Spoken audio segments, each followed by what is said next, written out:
এই নির্বাচন যদি সুষ্ঠু না হয় তাহলে জাতীয় নির্বাচনও সুষ্ঠু হবে না এবং সেটি যথা টাইমে হবে কিনা সেই সন্দেহ প্রকাশ করা যাচ্ছে। বিভিন্ন ধরনের সহিংসতা বা রাজনৈতিক প্রভাবমুক্ত রাখতে পারে তাহলে আমার মনে হয় নির্বাচন সুষ্ঠু হবে। এই পরীক্ষাতে যদি সরকার ব্যর্থ হয় তাহলে আগামী জাতীয় সংসদ নির্বাচনেও সরকার ব্যর্থতায় পর্যবসিত হবে।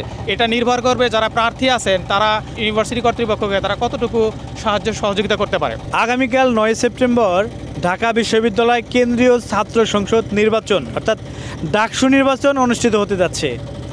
এই ডাকসু নির্বাচনকে নিয়ে আলোচনা সমালোচনা শেষ নেই। একবার হাইকোর্ট বন্ধ করে দিয়েছিল, আবার সেটি পুনরায় চালু করে দিয়েছে।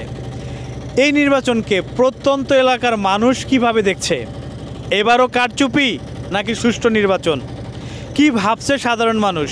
দর্শক, কালের কণ্ঠের নিয়মিত আয়োজন জনতার কণ্ঠে আজকে তুলে ধরব সাধারণ মানুষের কথা, আর সাথে রয়েছে আমি শৈলনা স্বপ্ন।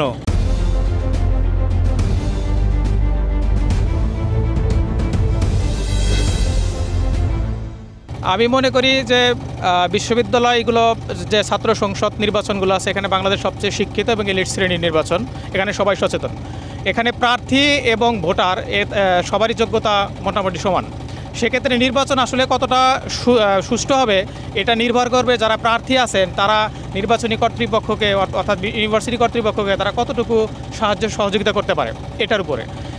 আর নাম্বার 2 যদি বলতে চাই যে যেহেতু এখন ইন্টারিম গভর্নমেন্টের সময় এটাই প্রথম নির্বাচন, তো সেই ক্ষেত্রে আসলে সরকার তার জায়গা থেকে সর্বোচ্চটা চাবে যে নির্বাচনটা সুষ্ঠু এবং শান্তিপূর্ণ হোক। এবং এখন পর্যন্ত বিশ্ববিদ্যালয় কর্তৃপক্ষের যে আমরা বিভিন্ন ধরনের পদক্ষেপগুলো দেখতে পাচ্ছি, এখান থেকে আমার মনে হচ্ছে যে নির্বাচনটা হয়তো বা সুষ্ঠু হবে, আশা করি আমি। এই নির্বাচনটা সরকার সুষ্ঠু করতে যদি ব্যর্থ হয় তাহলে জাতীয় নির্বাচনের ক্ষেত্রেও সরকার সুষ্ঠু নির্বাচন করতে একটা ব্যর্থতায় হয়তো ব্যর্থ হবে। বসুন্ধরা টিস্যু, অশুদ্ধতার বিরুদ্ধে এক বিন্দুও ছাড় নয়। ঢাকা বিশ্ববিদ্যালয়ের কেন্দ্রীয় ছাত্র সংসদ নির্বাচন একটি গুরুত্বপূর্ণ নির্বাচন বাংলাদেশের, বিশেষ করে শিক্ষাঙ্গনে এবং বাংলাদেশের জাতীয় রাজনীতিতে একটি গুরুত্বপূর্ণ ভূমিকা পালন করে। তো বর্তমানে যে রাজনৈতিক পরিবেশ বিশ্ববিদ্যালয়ে রয়েছে, গণতান্ত্রিক পরিবেশ, আর পত্রপত্রিকা বিভিন্ন সোর্সের মাধ্যমে আমরা যেটা জানতে পারতেছি, তো আশা করি যে নির্বাচন সুষ্ঠু হবে যদি প্রশাসন নির্বাচনকালীন সময়ে নিরপেক্ষ ভূমিকা পালন করতে পারে, বিভিন্ন ধরনের সহিংসতা বা রাজনৈতিক প্রভাবমুক্ত রাখতে পারে, তাহলে আমার মনে হয় নির্বাচন সুষ্ঠু হবে। এখন পর্যন্ত যে পরিবেশটা আমি দেখতে পাচ্ছি তা আমি আশাবাদী নির্বাচন সুষ্ঠু হবে। গত 15 বছর ধরে তিনটা নির্বাচন সুষ্ঠু হয় নাই, সেজন্য মানুষের মধ্যে একটা আশঙ্কা আছে যে এই ডাকসু নির্বাচনটা সুষ্ঠু হবে কিনা। আশঙ্কা থেকে আমিও মনে করি যে এই নির্বাচনটা সুষ্ঠু নাও হতে পারে, কিন্তু এত দিন পর্যন্ত যে প্রচারণা দেখা গেল সেখানে সুষ্ঠু হওয়ার একটা আভাস লক্ষ্য করা গেছে।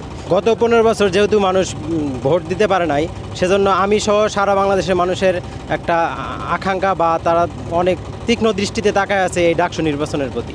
আমি সহ সাধারণ মানুষ মনে করতেছে যে এই নির্বাচন যদি সুষ্ঠু না হয় তাহলে জাতীয় নির্বাচনও সুষ্ঠু হবে না এবং সেটি যথা টাইমে হবে কিনা সেই সন্দেহ প্রকাশ করা যাচ্ছে। ঢাকা বিশ্ববিদ্যালয়ের ডাকসু নির্বাচন হচ্ছে এটা সরকারের প্রথম পরীক্ষা।